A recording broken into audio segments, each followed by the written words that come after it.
વડોદરાના ward number 14માં સ્થાનિક પ્રશ્નોને લઈને રહેવાસીઓની રજૂઆત, જનહિતના કાર્યોને પ્રાથમિકતા આપવાની માંગ। વડોદરા શહેરના વોર્ડ નંબર 14 વાડી ખાટકીવાડ વિસ્તારમાં વર્ષોથી ચાલી રહેલી સ્થાનિક સમસ્યાઓના નિરાકરણ માટે રહેવાસીઓ દ્વારા રજૂઆતો કરવામાં આવી રહી છે। આ દરમિયાન કેટલાક સ્થાનિકોએ વિસ્તારમાં જનહિતના કાર્યોને વધુ પ્રાથમિકતા આપવા અને વિકાસ કાર્યોમાં અવરોધ ન આવે તેવી માંગ ઉઠાવી છે। કેટલાક સ્થાનિકોએ આક્ષેપ કર્યો છે કે કોંગ્રેસના કાઉન્સિલરો દીપા શ્રીવાસ્તવ અને તીર્થ બ્રહ્મભટ્ટ દ્વારા મોડી રાત્રે લોકોને હેરાન પરેશાન કરવામાં આવે છે, જ્યારે વિસ્તારના પ્રશ્નોના ઉકેલ માટે પૂરતું ધ્યાન આપવામાં આવતું નથી। જો કે આક્ષેપોની સ્વતંત્ર પુષ્ટિ થઈ નથી અને સંબંધિત પક્ષનો પ્રતિભાવ પ્રાપ્ત થયો નથી।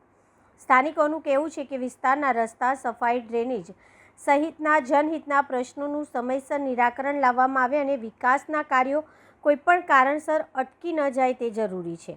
આ ઉપરાંત ભાજપ અને કોંગ્રેસના કાર્યકરો વચ્ચે થયેલી કથિત બોલાચાલી અંગે પણ સ્પષ્ટતા કરવામાં આવી છે કે સ્થાનિકોના જણાવ્યા મુજબ વાહનોની ફાળવણીને લઈને આંતરિક ગેરસમજ સર્જાઈ હતી, જેને રાજકીય વિવાદ તરીકે જોવો યોગ્ય નથી।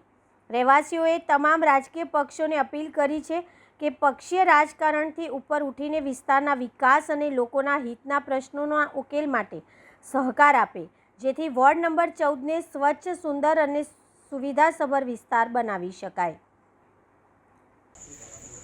ફક્ત એટલું જ કહીશ કે જે દિવસે ફેરણીમાં નીકળ્યા હતા આ વોર્ડ માટે દીપા શ્રીવાસ્તવ અને તીર્થ બ્રહ્મભટ્ટ આ ભાઈ બહેનને એક જિમ્મો લીધો છે કે આ 5 વર્ષમાં જ્યાં જ્યાં સમસ્યા હશે ત્યાં આ ભાઈ બહેનની જોડી પહોંચશે, કામ કરાવવાના પ્રયાસ કરશે। અને આપણા માધ્યમ દ્વારા બોલું છું, મારા લોકોના વોર્ડ નંબર 14ના કામો અટકાવવાના પ્રયાસ કરતા નહીં। રાત હોય કે દિવસ અમે મહેનત કરી રહ્યા છે, લોકો માટે કરી રહ્યા છે, લોકોનો અમને સાથ સહકાર મળી રહ્યો છે। બધી જ જગ્યાથી સાથ સહકાર મળે છે। 2 દિવસ અગાઉ પણ આપણે બીજા વિસ્તારમાં કામ કર્યું, આજે આપણે આ વિસ્તારમાં કામ કરવા આવ્યા છે અને એ જ કહીશ કે બધા જોડે મળીને ભેગા મળીને વોર્ડ નંબર 14ને સારું, સુંદર અને સંસ્કારી બનાવીએ।